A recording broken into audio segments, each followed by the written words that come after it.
Hi guys, it's MTG here, and today I'm going to be doing my first Q&A style video on this channel. Give this video a thumbs up if you want to see more videos like this, and let me know in the comment section how often you want me to do these types of videos. Today I'm going to be going over some questions that were asked in the comment section, so if you want to be featured in one of these videos, leave a question down below. Let's get right into it.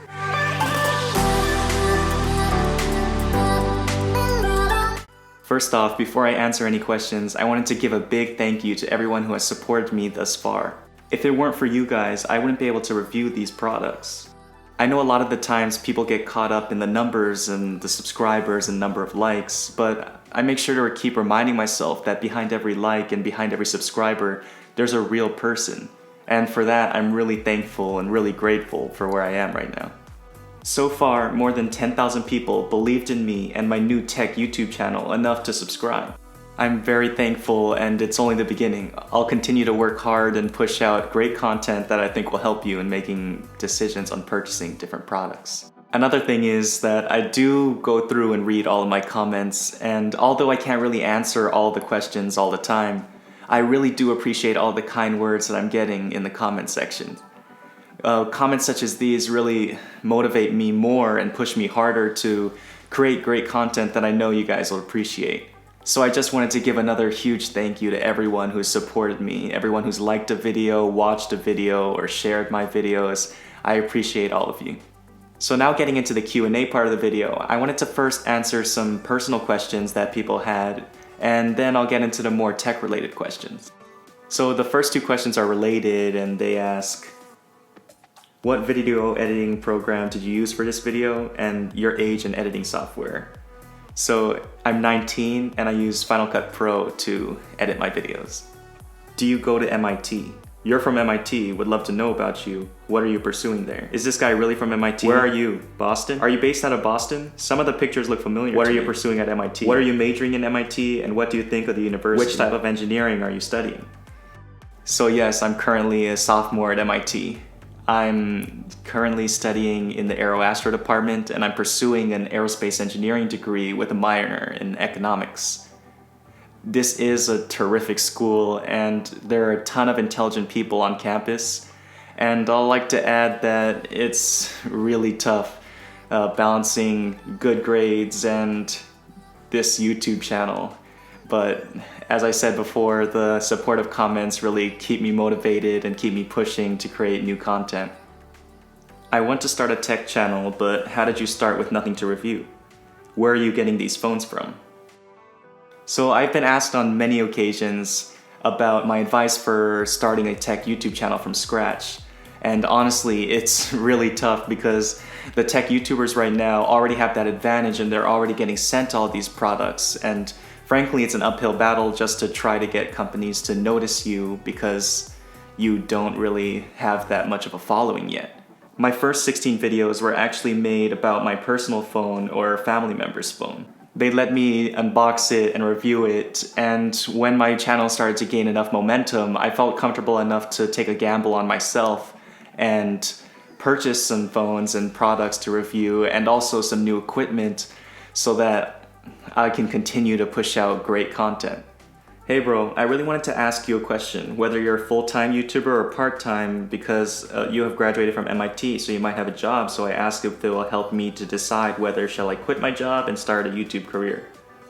Going all in and quitting your job to start YouTube seems a little too drastic for me. Right now, I'm currently balancing school and YouTube, and it is tough, but as long as you focus on quality instead of quantity, I think you'll be able to gain enough momentum in your channel to make a decision further down the line.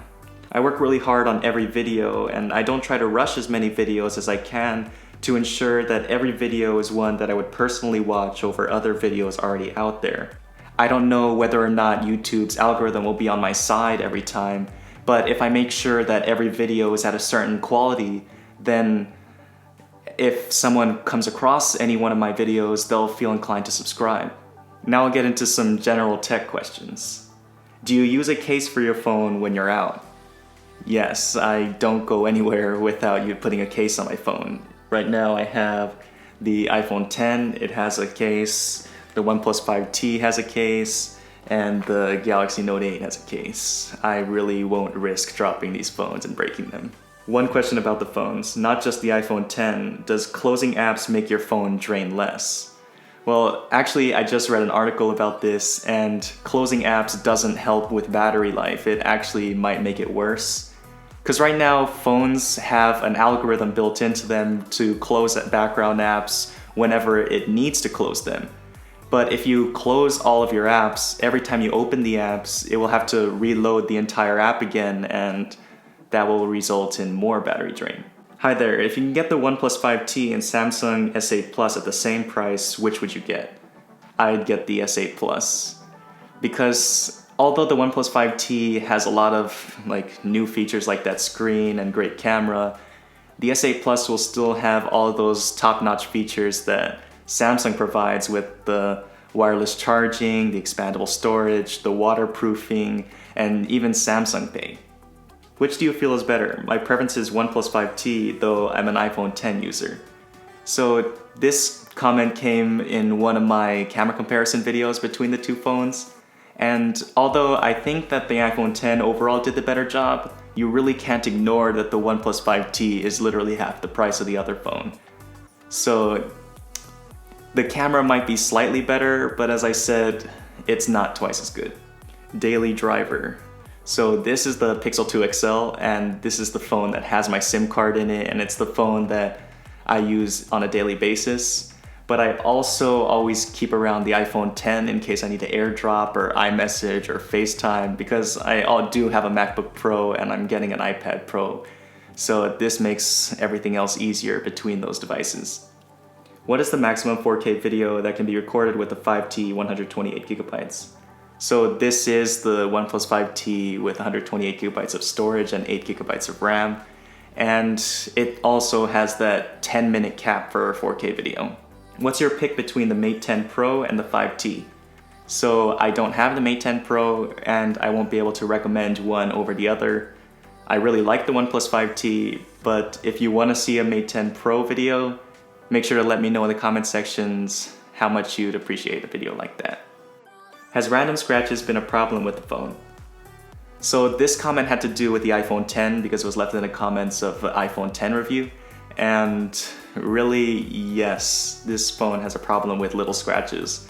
Apple claims it's the toughest glass ever put on a smartphone, but I had to put a tempered glass screen protector on this because I was seeing little hairline scratches on both the front and the back. Anyone care to explain why the Pixel 2 having FPS drops in all the videos? So I get a lot of comments like this, and actually I've updated the phone, I've changed the way I transfer files to my computer, and I've actually asked more people that own Pixel 2s, and the problem is actually consistent between all of those people. The issue with electronic image stabilization is that it keeps the forward motion steady by eliminating that up and down motion, but when you're panning and walking at the same time, the software gets confused as to what it's correcting, and it creates that choppiness that you see in pans. Hello friend, OnePlus 5T almost does everything like other flagship phones. I'm confused in between OnePlus 5T and Note 8. I just want to know what is to prefer Note 8 by paying double, also which is better for long-term usage like more than a year. So the OnePlus 5T is $500 and the Note 8 retails for around $930. And as I said in my video, the 5T is a really good value for its money, but I also think the Note 8 is a pretty good value for its money. With the Note 8, you get every single feature that you could ever ask for in a smartphone. You get a great display, you get wireless charging, waterproofing, and expandable storage.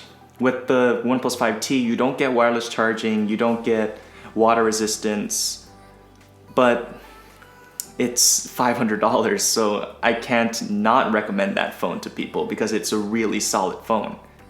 In terms of longevity, my dad has a Note 4 and he still uses that every day and it's still working really well for him. So that says something about Samsung and the longevity of its devices. With OnePlus, you can't just walk into a Best Buy store and get assistance with your phone. You have to do everything through OnePlus, and honestly, I really don't know how OnePlus phones will fare after 2 or so years. So that's all the questions I had today. As I said before, make sure to give this video a thumbs up if you want to see more videos like this, and make sure to comment down below and tell me how often you want to see videos like this. And also ask me any questions if you want to be featured in the next video. That's all I had to talk about today. Thanks for watching, and I'll see you in the next video.